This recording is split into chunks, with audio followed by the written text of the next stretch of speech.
Hi, this is Kevin Wiedenbaum. I'm here doing a audio overlay for the nursing informatics competencies taught at Texas Lutheran Nursing Informatics with Dr. Koog.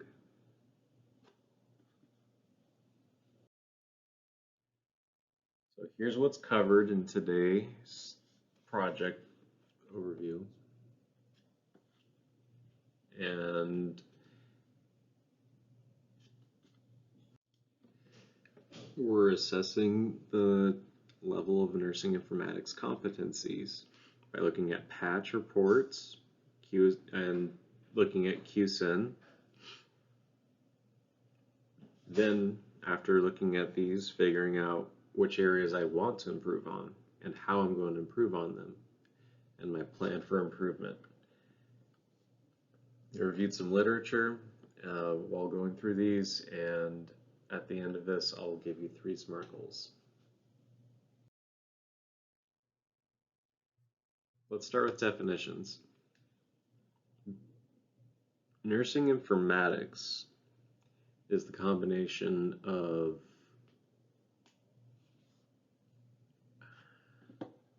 it's the specialty that integrates nursing science with multiple information and analytical sciences to identify, define, manage, and communicate data, information, knowledge, and wisdom in nursing practice.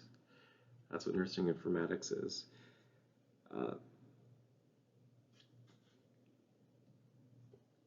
Competencies are being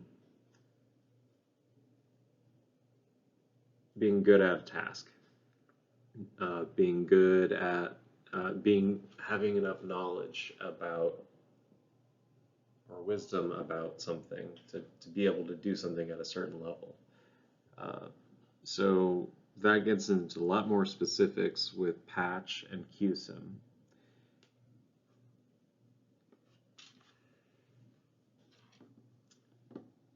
So let's start with patch. All right. So I got my patch report. I did very well. I'm kind of surprised.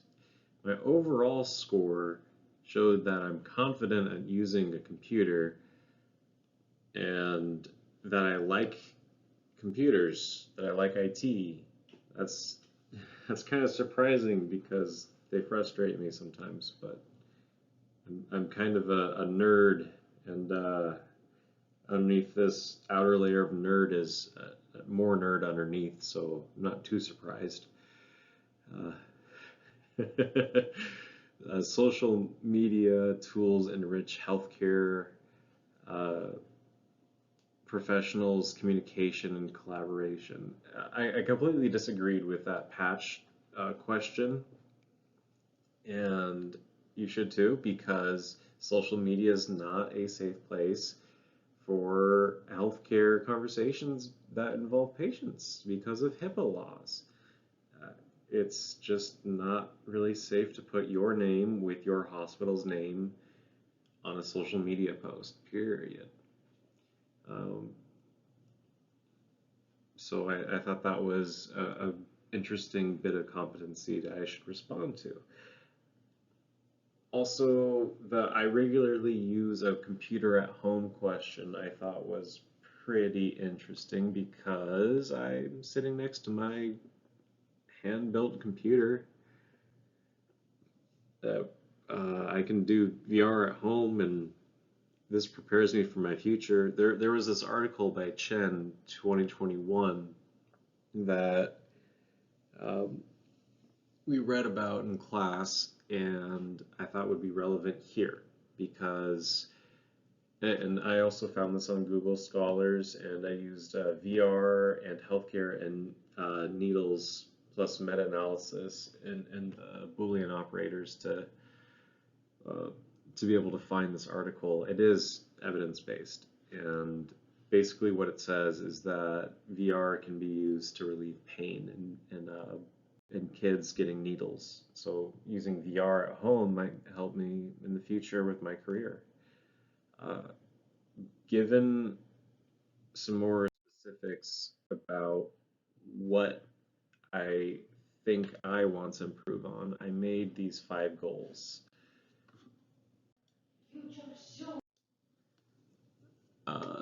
The first goal pretty much is that this writer will learn how to teach my patients to sign up on the EHR. That the second one is that I will sign up for the ANA monthly practice updates before August 1st. I've done this one, and I've done the other one too. Let's. The third one is that I will use VR in pain management, or I will advocate for the use of VR in the pain management of pediatrics doing needle-related procedures because of that Shane article. That Shane article from 2021 just mentioned. The fourth goal is talking about AI. So I will investigate current events and articles about from the ANA mentioned above and other resources about the application of AI in nursing. So I went ahead and looked into AI and nursing, and let's see, I will get back to you on that later on in the slide. I want to mention that if I can go back to one slide, let's see.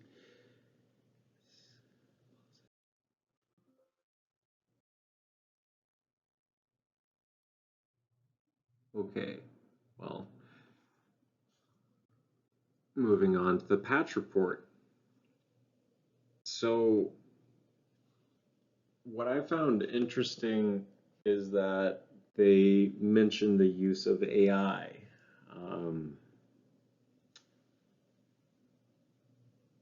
And that's right. So I noticed that I'm not the best at charting patient interactions all the time, 100% of the time. And I feel like I could get a lot more work done if I just had someone following me around charting for me. Maybe. Well, my hope was that AI would actually get rid of that that need, that I would fill that need, that I wouldn't have to. So I through Patch, I wanted to see if I needed to work on that competency at all. So do I need to scribe? Basically, what this Shane 2019 article suggests is that scribes scribes will still exist in the future, even with AI. So I don't like that they call scribes mundane administrative tasks, but like there are scribes out there that are doing some amazing work, and I would love to have my charts look as good as they do when you have a scribe. There might be other technologies out there that may not be AI, but there might be, this will come up again and when we talk about my goals in just a minute, but all right.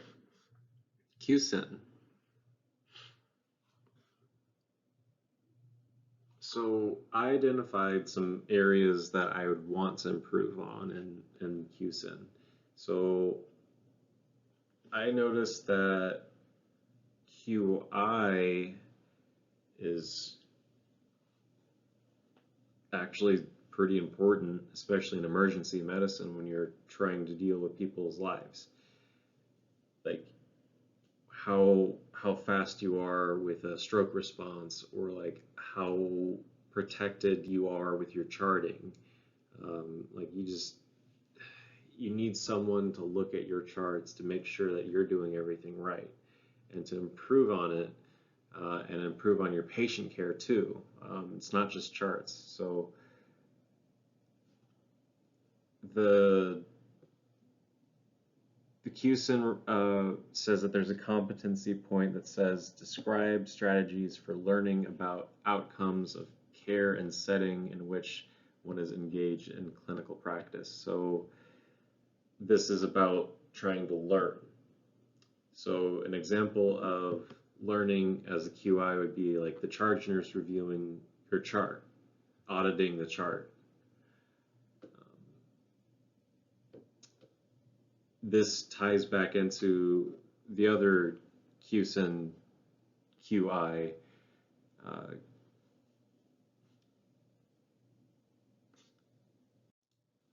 competency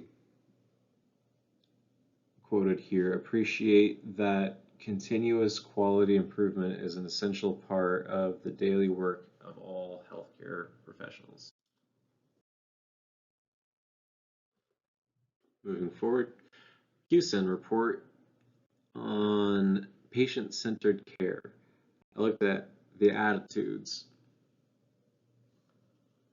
Here are a few attitudes that we can find competencies in. So the big one was the middle one for me. Appreciate the role of the nurse in relief of all types and sources of pain and suffering.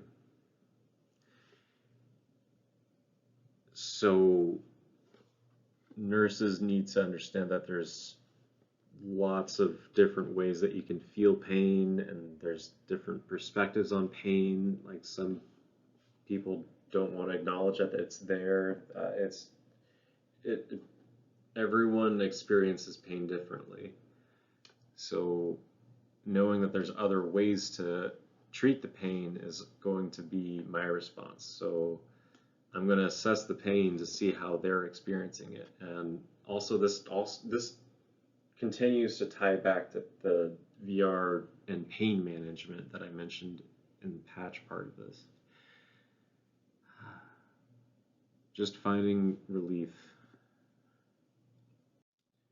My personal value with pain relief is that my last name, which is Wiedenbaum, means willow tree, and willow trees used to be used in ancient times. The willow bark used to be used as a lightweight, like a really light aspirin to relieve pain during birth. So relieving pain is my namesake. This is very, I have a high personal value on being able to relieve pain in my patients because this is just what I think I'm here to do. So I want to treat it. I've got so many ways that I want to treat it, but maybe I could recognize that I have that highly held relief, that I need to relieve the pain, that I need. Maybe that's my personally held value, is what I'm saying. Maybe I need to evaluate that when I'm taking care of people who just experience pain differently than if maybe they don't want pain relief. Maybe they want it. I don't know. People are into that.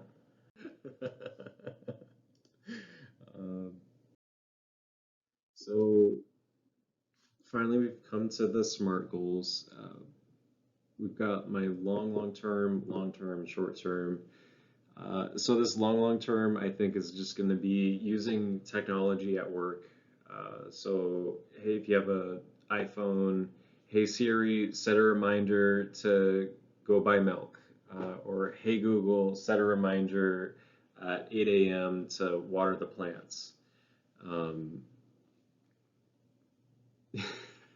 Sorry if that triggered anything on your end. These are the kinds of things that can make my job less chaotic by having time management apps out there to help me keep track of meds. Another short-term thing is trying to figure out the My Health app. I need to teach this to people, so I need to figure it out myself. How do I view test sample? How do I view my test results? How do I look at my discharge summary and notes from that summary? Like what meds am I supposed to take now? All those things. So I need to be able to find that to be able to teach people how to do it, or at least give them flyers and point them in the right direction to sign up, or just teach them how to sign up. Teach them how to find their test results if they're already signed up. Like it's little things like that that'll help me in the long run, but in the short term, I can actually figure that out on my own by, say, Friday. I will commit to being a patient advocate for pain or patient champion of pain, as evidenced by addressing pain and pain relief in my assessments and providing a variety of non-pharmacological pain relieving nursing interventions I feel would be most beneficial.